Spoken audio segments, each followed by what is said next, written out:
Welcome back to our channel. This is Achiever's Choice, the best choice for PGTRB English aspirants. Welcome back to our channel, dear students. Today, I am going to discuss about a very important topic, Tradition and Individual Talent by T.S. Eliot. உங்களுக்கு நல்லா தெரியும், DS Eliot பற்றி வேஸ்ட்லேண்டில் நிறைய introduction கொடுத்துருக்கேன். நீங்கள் வேணும்னா TS Eliot பற்றி introduction வேணும்னா you go back to that and you will get to know more about TS Eliot. Now coming back to tradition and individual talent, you can call this as an unofficial manifesto of Eliot's critical creed. See, வேஸ்ட்லேண்டில் நம்ம DS எலியட்டை பார்க்கும்போது அவர் அங்கே ஒரு பொயட்டாக இருந்தார், சரியா?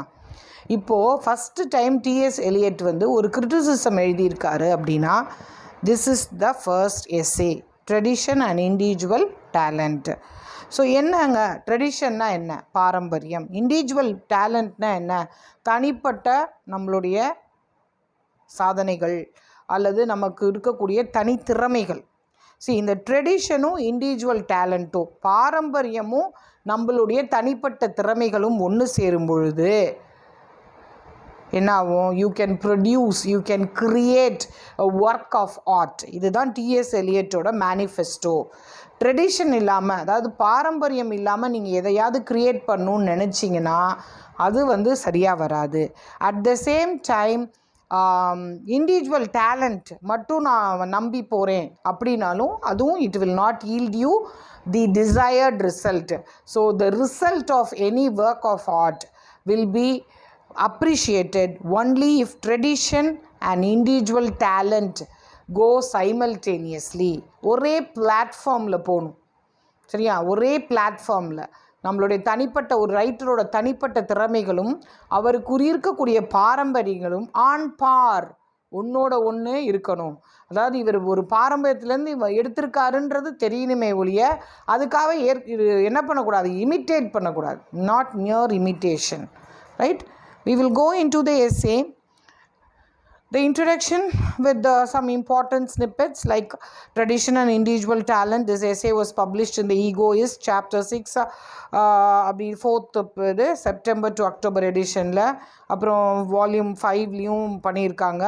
Reprinted in the Sacred Wood and Selected Essays, years 1920 and 1932. This is the first book on criticism. This is Eliot's first book on new criticism, especially கிரிட்டிசிசம்ன்றது புது ஆங்கிளில் அவர் கொண்டு வந்தது இப்போ தான்.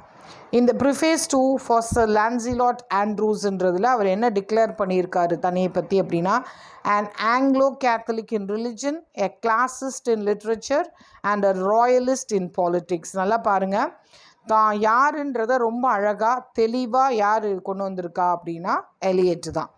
ஸோ என்ன அப்படின்னா, அவர் ஒரு ஆங்கிலோ கேத்தலிக். ஸோ கேத்தலிக்குன்றதை எஸ்டாப்ளிஷ் பண்ணிட்டாரு ரிலிஜன் வைஸு.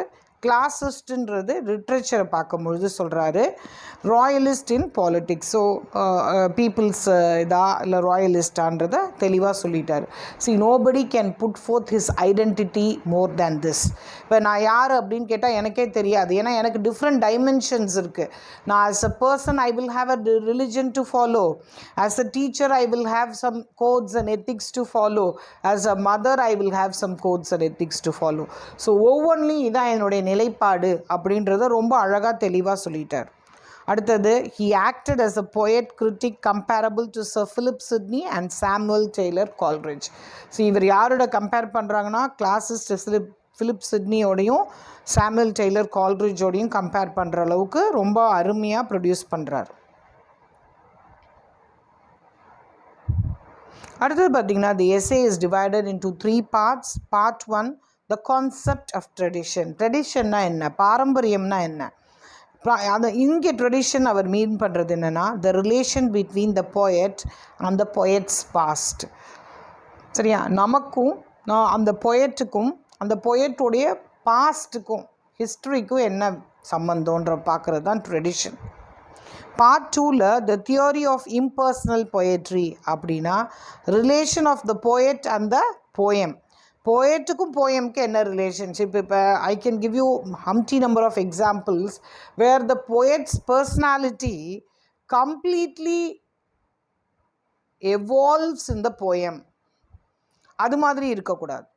நம்ம போயட்டோட ஃபீலிங்ஸ் வந்து வித்தியாசமாக இருக்கணும், ஆனால் அதை ரைட்டிங்கில் கொண்டு வரும்போது வித்தியாசமாக இருக்கும். இது வந்து Eliot's theory. Okay right, we will come to it in detail when we go into the part 2.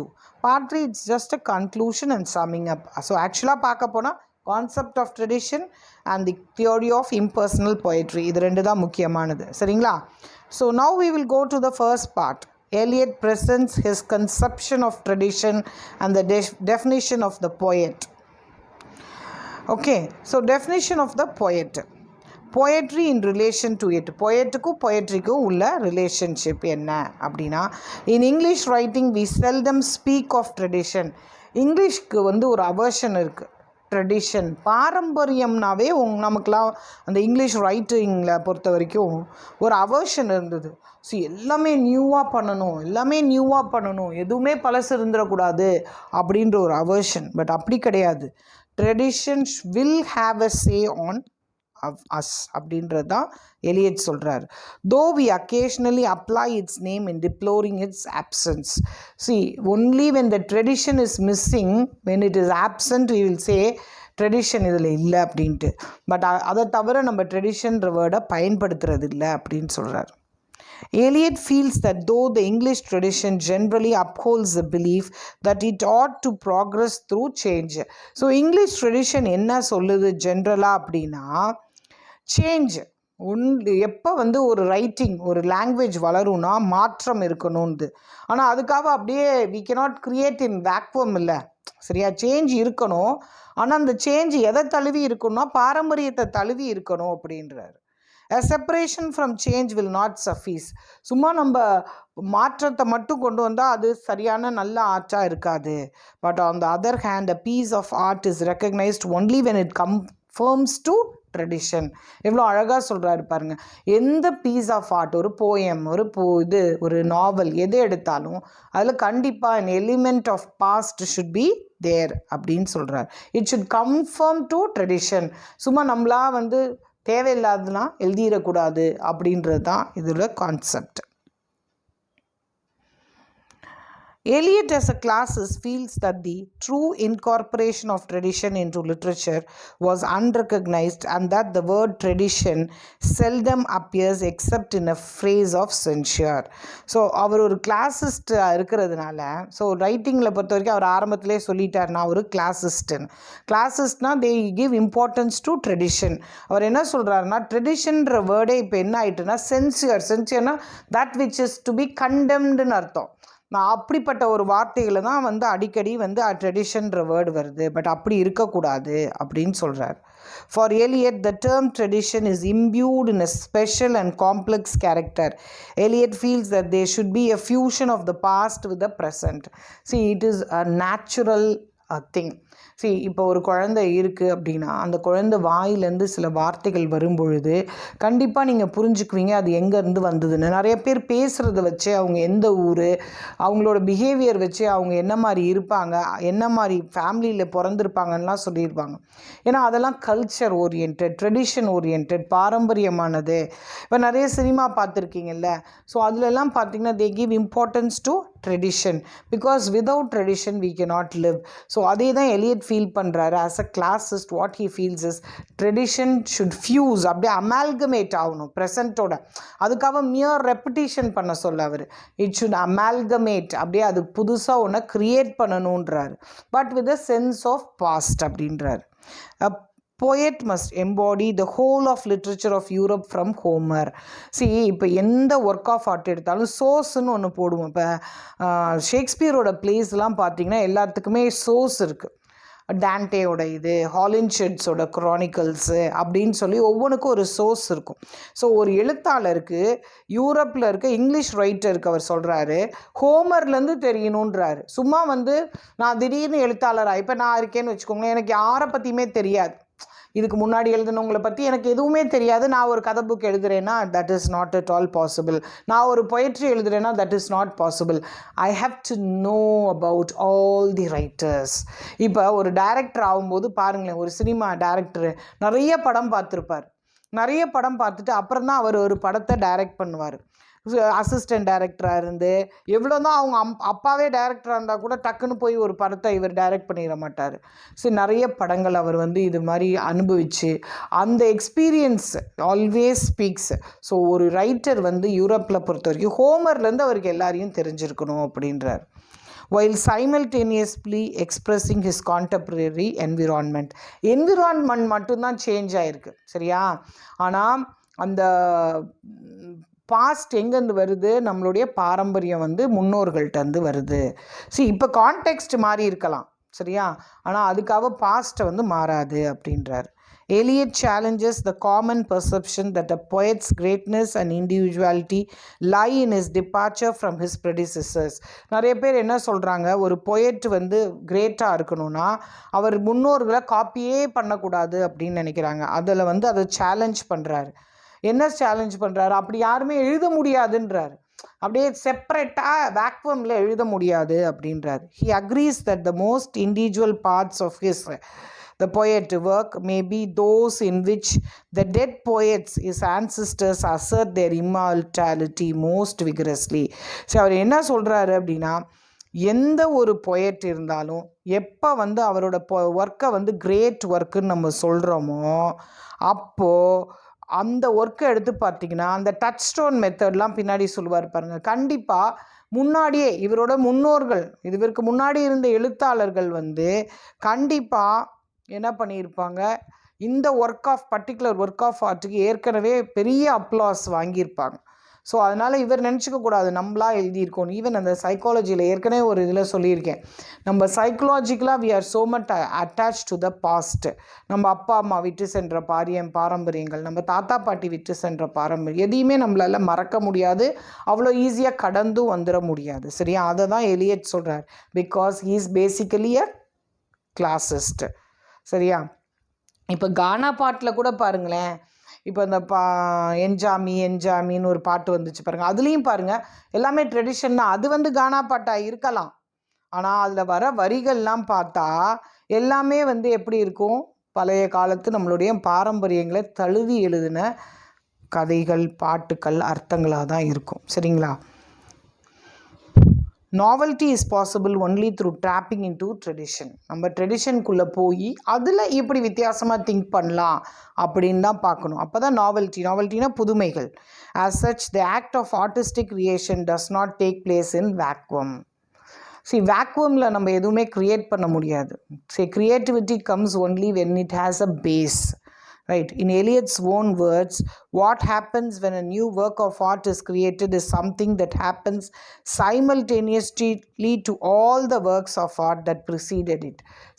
இதுக்கு வரைக்கும் ஒரு கிளாசிஸ்ட்னு ஒன்று நம்ம டிஃபைன் பண்ணோம்னா இப்போது ப்ரெசண்ட்டாக கண்டிப்பாக பழைய காலத்தோட ஒர்க்கோட தாக்கம் அதில் இல்லாமல் இருக்காது அப்படின்னு சொல்கிறார். Tradition does not mean blind adherence to the ways of previous generation. இன்னொன்று கரெக்டாக சொல்லிடுறார், பிளைண்ட் அட்ஹரன்ஸ் கிடையாது அப்படின்ட்டார். பிளைண்ட் அட்ஹரன்ஸு கிடையாது அப்படின்ட்டார். அப்படியே பார்த்து காப்பி அடிக்கிறது இல்லை, சும்மா வேர்டிங்ஸை கட் காப்பி பேஸ்ட் கிடையாது, சரிங்களா? அதை உள் வாங்கிட்டு அதுலேருந்து நம்ம ரீக்ரியேட் பண்ணுறது. இப்போ ஷேக்ஸ்பியர் ஹாலின்ஷியலோட க்ரானிக்கல்ஸை எடுத்திருக்காரு, ஆனால் nobody will know that he is just doing the same. அப்படி கிடையாது. He will have his own ideas, he will have his own creativity, he will induce his imagination in to it. அப்படி பார்த்தா அது ஒரு new work of ஆர்ட்டாக மாறிடும். ஆனால் base பார்த்திங்கன்னா இருக்கும் கண்டிப்பாக. இப்போ ட்ரைடனோட ஆல் ஃபார் லவ் எல்லாமே பழைய காலத்தில் இருக்கிறதெல்லாம் அதுக்கு முன்னாடி யாரோ எழுதினதாக தான் இருக்கும் கண்டிப்பாக. Slavish imitation is not needed. So அழகாக சொல்லிட்டாரு. ஸ்லேவிஷாக அப்படியே அடித்தான் காப்பின்னு சொல்லுவோம் நம்ம ஊர்களில், அது மாதிரிலாம் கிடையாது. அப்படியே காப்பி அடிக்கிறது கிடையாது. Novelty is better than repetition. புதுசு எப்பயுமே, ரெப்படிஷனை விட புதுசு எப்பயுமே பெஸ்ட்டு தான். ஆனால் அதுக்காக அந்த புதுசு பழசில் கொஞ்சம் கூட இருக்கக்கூடாது அப்படின்றதுலாம் கிடையாது, கண்டிப்பாக இருக்கும். இப்போ பாருங்களேன், இப்போ தோசை மாவு இருக்குது, புளிச்ச மாவை நம்ம என்ன பண்ண முடியாது, யூஸ் பண்ண முடியாது. ஆனால் ஒரு மாவு புளிக்கணும்னா அது கண்டிப்பாக என்ன பண்ணணும், நம்ம கொஞ்சோண்டு பழைய மாவுலாம் எடுத்து வச்சு அடுத்த நாள் அந்த பழைய மாவோட தான் புது மாவை கலப்போம். ஒரு தயிர் எடுத்துக்கோங்க, தயிருக்கு உரம் ஊற்றும் போது கண்டிப்பாக அந்த பழைய தயிர் எடுத்து கொஞ்சம் வச்சுருப்போம் உரைக்குன்னு சொல்லி. அதுலேருந்து தான் பாஸ்ட்லேருந்து தான் புதுசாக க்ரியேட் பண்ண முடியும் தயிரை. பாஸ்ட்லேருந்து தான் புதுசாக மாவு க்ரியேட் பண்ண முடியும். இதெல்லாம் உங்களுக்கு நோன் எக்ஸாம்பிள்ஸுன்றதுக்காக நான் சொல்கிறேன், சரியா? அதனால் புதுசாக ஒன்றை க்ரியேட் பண்ணணும், நமக்கு பழசு கொஞ்சோண்டு தேவை. சும்மா அப்படி வேக்வம்லலாம் க்ரியேட் பண்ணிட முடியாது. அட்லீஸ்ட் நம்ம கையில் இருக்க ஏதாவது ஒன்றை கரைச்சாதான் மாவே புளிக்கும், சரியா? ஒரு மீடியம் தேவை அப்படின்றாங்க. Tradition cannot be inherited, it can only be obtained by hard labor. திடீர்னு ட்ரெடிஷன்லாம் எங்கேருந்து கொண்டு வர முடியாது. ஒர்க் பண்ணும் நைட் அண்ட் டே, பல விஷயங்களை, பல இந்த நாவல்ஸு, நிறைய போயம்ஸு, நிறைய ரைட்டர்ஸோட ஒர்க்ஸ் எல்லாம் நம்ம என்ன படிக்கணும். ஹார்ட் லேபர் வேணும், கண்டிப்பாக ஹார்ட் லேபர் வேணும். அதான் hard labour means physical work கிடையாது, mentally we have to read many books. அடுத்தது எலியட் அஸ் எ கிளாசிஸ்ட், அது சொல்லிட்டேன்னு நினைக்கிறேன்.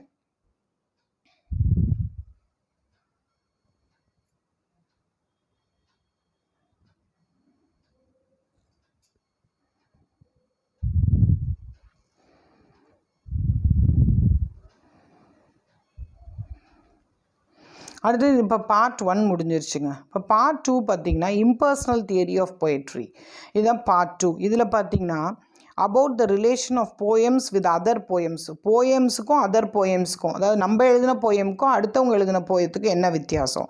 த concept of poetry includes everything that has ever been written. The progress of an artist is a continual sacrifice, a continual extinction of personality. இவர் வேர்ட்ஸ்வர்த்தோட தான் அப்படியே deny பண்ணுறாரு. இப்போ Wordsworth என்ன சொன்னார், it is an emotions recollected in ட்ராங்குவிலிட்டின்னு சொல்கிறாரு. இது அப்படி கிடையாது. நம்மளை அந்த பொயட் தன்னைத்தானே அழிச்சுக்கணும், சாக்ரிஃபைஸ் பண்ணணும். அப்போ தான் அவரோட பர்சனாலிட்டி அதுலேருந்து வெளியில் போகும் அப்படின்றாரு. எக்ஸ்டிங்ஷன் ஆஃப் பர்சனாலிட்டி, தன்னோட பர்சனாலிட்டி உள்ளார வரக்கூடாது. நமக்கு நிறைய சுகங்கள், துக்கங்கள், வேதனைகள் இருக்கலாம், ஆனால் அது வச்சு நம்ம ஒரு போயத்தை எழுதக்கூடாது, ஒரு ஒர்க் ஆஃப் ஆர்ட்டை எழுதக்கூடாது அப்படின்றார். This is a process of depersonalization அப்படின்றார். Through depersonalization, art can approach the condition of science. நம்ம எப்போ அப்ஜெக்டிவாக கொஞ்சம் நம்மளோட பர்சனாலிட்டியை அதுலேருந்து வெளியில் எடுக்கிறோமோ ஒர்க் ஆஃப் ஆர்ட்லேருந்து, it will reach to science. ஏன்னா சயின்ஸை ப்ரூவ் பண்ண முடியும். வாட்டர் பாயில்ஸ் அட் 100 டிகிரின்றதை ப்ரூவ் பண்ண முடியும், சரியா? த சன் ரைசஸ் இந்த ஈஸ்ட்ன்றதை ப்ரூவ் பண்ண முடியும். அது மாதிரி நம்ம அப்ஜெக்டிவிட்டியை எவ்வளோக்கு எவ்வளோ கொண்டு வரோமோ ஒரு ஒர்க் ஆஃப் ஆர்ட்டில், it stands valid for timeless things. Okay, இப்போயும் அது இட் வில் ஹோல்ட் குட், பின்னாடி வர காலத்துக்கும் இட் வில் ஹோல்ட் குட். ஆனால் சிலது கான்டெக்ஸ்டாவோட ரீட் பண்ணும் பொழுது தான், அதுதான் நான் சொன்னேன், justice denied in message to வெஸ்ன்ற ஒர்க் அவர் சொல்லியிருப்பார் இல்லையா, கனடேட்டிவ் வேல்யூ டினடேட்டிவ் வேல்யூ நடத்தும் போது நான் சொல்லியிருப்பேன், அந்த கான்டெக்ஸ்டோடு படித்தாதான் அது நமக்கு புரியும். ஆனால் அப்படி இருக்கக்கூடாது, நம்ம பர்சனாலிட்டியை அதுலேருந்து வெளியில் எடுத்துடணும். அப்படியே கொஞ்சம் கொஞ்சமாக கல் அவுட் பண்ணி வெளியில் எடுத்துகிட்டே more and more objective you become, your work of art will stand the test of time. Eliot feels that the mind of the poet is only a medium in which the feelings are at liberty to enter into a new combination. இதான் metaphysical poets செய்கிறாங்க. Eliot feels that the mind of the poet is only a medium. Medium தான், அந்த மீடியத்து வழியாக நான் சொன்னேன் இல்லையா, இப்போ மாவை கரைச்சி வைக்கிறோம், நம்ம கைன்றது ஒரு மீடியம். நம்ம கையில் இருக்க சில பொருட்கள் மாவை புளிக்க வைக்கும், it is only a medium. ஆனால் நம்ம கையில் இருந்து அது போயிடாது, அது வேறு மாதிரி மாறிடாது. அந்த மாவுக்குள்ளே அந்த ஈஸ்ட்ன்றது தனியாக நம்ம எடுக்க முடியாது. It is only a medium, it is which enter in to and it has the liberty to combine itself in any form. எப்படி வேணால் அது கம்பைன் ஆகிக்கும், அது அதோட இஷ்டம், சரிங்களா? இப்போ இதுக்கு ஒரு நல்ல எக்ஸாம்பிள் சொல்லியிருக்காரு சயின்ஸ்லேருந்து. Sulphur dioxide plus oxygen என்ன கொடுக்கும், சல்ஃபரஸ் ஆசிட் கொடுக்கும். ஆனால் இதுக்கு ரொம்ப ரொம்ப முக்கியமானது கேட்டலிஸ்ட் பிளாட்டினம். பிளாட்டினம்ன்ற ஒரு கேட்டலிஸ்ட்னால் என்ன, நொதின்னு சொல்லுவாங்க தமிழில். அதாவது இது இருந்தால் தான் அது ரியாக்ட் ஆகும், இல்லைனா sulphur dioxide plus oxygen will give sulphurous acid கொடுக்காது. இந்த பிளாட்டினம் அதுக்குள்ளே இன்சர்ட் பண்ணுவாங்க, ஆனால் அந்த பிளாட்டினம் கரையாது, பிளாட்டினம் என்ன பண்ணாது? கரையாது. இதுதான் மாவு எக்ஸாம்பிளை வச்சுக்கோங்க. இதெல்லாம் கூட நீங்கள் கெமிஸ்ட்ரி ரொம்ப படிச்சிருந்தா தான் புரியும். இப்போ நம்ம கையில் மாவை கரைச்சி வைக்கிறோம். நம்ம கையில் என்ன இருக்குது? ஈஸ்ட் இருக்குது. ஸோ சில பேர் கைக்கு புளிக்காது மாவு கரைச்சி வைக்கும்போது. காரணம் என்னென்னா அவங்கள்ட்ட அந்த போதுமான அந்த கேட்லிஸ்ட் இல்லை. சில பேருக்கு ரொம்ப ரொம்ப பயங்கரமாக புளிச்சிரும். ஸோ அதனால் இந்த மீடியம், கையின்றது மீடியம். அது மாதிரி பொயட்டோட மைண்டுன்றது ஒரு medium. Past and his creativity will combine together. This combination, sulfur dioxide and oxygen, the combination takes place only if platinum is present. Platinum இல்லைன்னா அந்த இது நடக்காது. அதே மாதிரி மாவை நீங்கள் சும்மா கரண்டியில் கரைச்சி வைங்க, புளிக்காது. அதுக்கு தான் சொல்லுவாங்க கையில் கரைச்சி வைங்கன்னு. ஸோ கையின்றது நம்ம கையில் இருக்க வேதிப்பொருட்கள் மீடியம். அதுக்கு catalyst, newly formed acid contains no trace of platinum. அதுக்காக இந்த சல்ஃபரஸ் ஆக்சிடில் போய் நம்ம எதை தேட முடியாது? பிளாட்டினத்தை தேட முடியாது. ஏன்னா பிளாட்டினமும் இருக்குது, ஆனால் பிளாட்டினம் அதில் வெளிப்படாது. அது மாதிரி பொயட் என்ன பண்ணணும்? ட்ரெடிஷனையும் எடுத்துக்கணும், அவரோட க்ரியேட்டிவிட்டியும் எடுத்துக்கணும். வரதில் போய் ட்ரெடிஷனை தேடினா ட்ரெடிஷன் இருக்கக்கூடாது. இருந்துருச்சுன்னா போச்சு, காப்பி. அதனால தான் நிறைய படங்கள் சொல்கிறாங்க இல்லையா, அவன் ஏன் கதையை திருடிட்டான், அவன் கதையை திருடிட்டான். அப்படி இருக்கக்கூடாது. அதோட சாயலே இருக்கக்கூடாது. கம்ப்ளீட்டாக it should take a different aspect. எவ்வளவோ ஆஸ்பெக்ட் இருக்கு இல்லையா? ஒரே விஷயத்த ஒவ்வொருத்தரும் you have to read between the lines, then you have to reproduce it in a different way. Platinum remains unaffected, neutral and unchange. அந்த மீடியம் இருக்குது பார்த்தீங்களா, அது மாறவே கூடாது. இப்போ என் கை மாறவே மாறாது மாவு கரைக்கும் போது. அதே மாதிரி தான் இருக்கணும், அதே மாதிரி இருக்கும். அதே மாதிரி பிளாட்டினம் நியூட்ரலாக இருக்கும், அன்சேஞ்சாக இருக்கும். நம்மளோட விருப்பு வெறுப்புகளை அதில் சேர்க்கக்கூடாது. யார்? பொயட்டோட மைண்டில் இருக்க விருப்பு வெறுப்புகளை. கேட்லிஸ்ட் எது? The mind of the poet. Elements என்னதுன்னா எலிமெண்ட்ஸ் ப்ளஸ் எக்ஸ்பீரியன்ஸுனா எமோஷன்ஸ் அண்ட் ஃபீலிங்ஸு. ஸோ இதெல்லாம் நம்ம அப்ஜெக்டிவாக டீல் பண்ணோம்னா ரொம்ப ஈஸியாக நமக்கு ஒரு நியூ ஒர்க் ஆஃப் ஆர்ட்டு கிடச்சிரும். சரிங்களா? Poetry is not a turning loose of emotion but an escape from emotion. It is not the expression of personality but an escape from personality. So Wordsworth-ஓடது poetry it is a turning loose of emotion, but இவரோடது it is not turning loose of emotion but an escape from நம்மளோட எமோஷன்ஸில் அதில் இடம் கொடுக்கவே கூடாது. இப்போ எனக்கு அதில் கொஞ்சம் வருத்தம் என்னென்னா, அந்த டேடின்னு ஒரு போயம் இருக்குது நம்மளுக்கு, சில்வியா பிளாத். அடுத்தது அதை நடத்த போகிறேன். அது வாசிச்சுட்டு இருக்கும்போது பார்த்தா அவளோட பர்சனாலிட்டி அங்கே வெளிப்பட்டு வருது. அவங்க அப்பா மேலே வச்சுருந்த வெறுப்பு அதில் வெளிப்படுது. அது மாதிரிலாம் இருக்கக்கூடாது. எமோஷ்னலாக நம்ம எதுலேயுமே ரியாக்ட் பண்ண முடியாது. அப்போது அந்த மாதிரி அதை நம்மளால் புரிஞ்சிக்க முடியாது. அது ஒரு கான்டெக்சுவலாக போயிடும், அப்ஜெக்டிவாக போயிடாது. சரியா? So it is not an நம்மளோட பர்சனாலிட்டியை ஆட்டோபயோகிராஃபி ஒரு தடவை தான் உன்னோட ஆட்டோபயோகிராஃபி எல்லாம் படிப்பாங்க. எப்போ பார்த்தாலும் உங்களோட ஆட்டோபயோகிராஃபி ஒரு ஒர்க்கு படிச்சுட்டே இருக்க மாட்டான், unless you are a very very big person. But உங்களோட பர்சனாலிட்டி அதுலேருந்து வெளியில் எடுத்துகிட்டு ஜென்ரலாக பேசி பாருங்களேன், ரொம்ப அழகாக அது ரீச் நிறையா இருக்கும். The poet's mind is receptible, contains a lot of feelings, phrases and images. Mindல எவ்வளவோ phrases வரும், images வரும், feelings வரும். These are all stored until they can be combined. அதை அப்படியே வெளிப்படுத்திடக்கூடாது. அதை நல்லா எது கூடயாவது சேர்த்து அதை அழகாக வேறு விதமாக கொண்டு அந்த எக்ஸ்பீரியன்ஸை சொல்லணும். So a combination of experience which do not seem at all like an experience for the common man.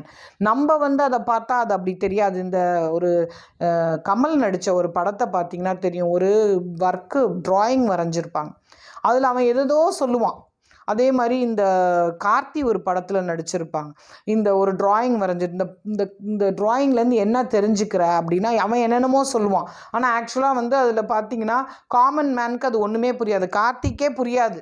நண்பன் நினைக்கிறேன் அந்த படம். அந்த நண்பன் படத்தில் பார்த்திங்கன்னா அவனுக்கே தெரியாது. அவன் ஏதோ இங்கு தீர்ந்து போயிருக்கும், பெயிண்ட்டு தீர்ந்து போயிருக்கும், அவன் அப்படி வரைஞ்சி விட்டுட்டு போயிருப்பான். அவனுக்கே தெரியாது இதெல்லாம் அவன் சொல்ல வந்தான்னு. But a mind of an artist, அதுதான் அங்கே தான் நிற்கிற ஆர்டிஸ்ட். நமக்கு புரியாதது அவனுக்கு புரிஞ்சிருக்கணும். So that is the I. Emotion recollected in tranquillity is an inexact formula. அதுதான் வேர்ட்ஸ்வர்த்தோட ஃபார்முலா இன்எக்ஸாக்ட் அப்படின்றார். Eliot dismisses the romantic theory of self expression. எப்போ பார்த்தாலும் நம்மளோட செல்ஃபையே எக்ஸ்போஸ் பண்ணிகிட்டே இருக்கக்கூடாது. செல்ஃப்லேருந்து எவ்வளோக்கு எவ்வளோ வெளியில் வரீங்களோ அவ்வளோக்கு அவ்வளோ உங்களுடைய ஒர்க் ஆஃப் ஆர்ட் நல்ல ரீச் கிடைக்கும் அப்படின்றார். எலியட்டோட வியூ என்னென்னா, honest criticism and sensitive appreciation R directed not upon the poet but upon the poetry. நீங்கள் கிரிட்டிசைஸ் பண்ணணும்னா பொயட்டை கிரிட்டிசைஸ் பண்ணக்கூடாது. எதை கிரிட்டிசைஸ் பண்ணும்? பொயட்ரியை தான் கிரிட்டிசைஸ் பண்ணுவேன், பொயட்டை கிரிட்டிசைஸ் பண்ணக்கூடாது. நிறைய பேர் இந்த கண்ணதாசன் பற்றி பேசும்போது சொல்லுவாங்க அவர் குடிப்பார். தட் இஸ் நாட் அவர் problem, that is his problem. It is his personal life. He can have whatever he wants to have. But அவரோட எழுத்துக்கள் எப்படி இருக்குது? காலத்தால் அழியாதது. ஸோ பொயட்ரியில் ஏதாவது தப்பு கண்டுபிடிக்கிறீங்களா? அதை சொல்லுங்கள். போயட்டை வந்து இவர் வந்து ரொமான்டிக் போயட்டு, இவர் வந்து கிளாசிஸ்ட்டு, இவர் வந்து ஒரு என்ன சொல்கிறது, ஒரு ஒரு கிரிட்டிக்கு, இப்படி பார்க்காதீங்க. பொயட் எப்படி வேணால் இருந்துட்டு போகிறார், அவரோட பர்சனல் லைஃப் எதையுமே கிரிட்டிசைஸ் பண்ணாதீங்க. பட் அவர் எழுதின பொயட்ரியில் எப்படி இருக்குது? நல்லா இருந்தால் நல்லா இருக்குது, நல்லா இல்லைன்னா நல்லா இல்லை.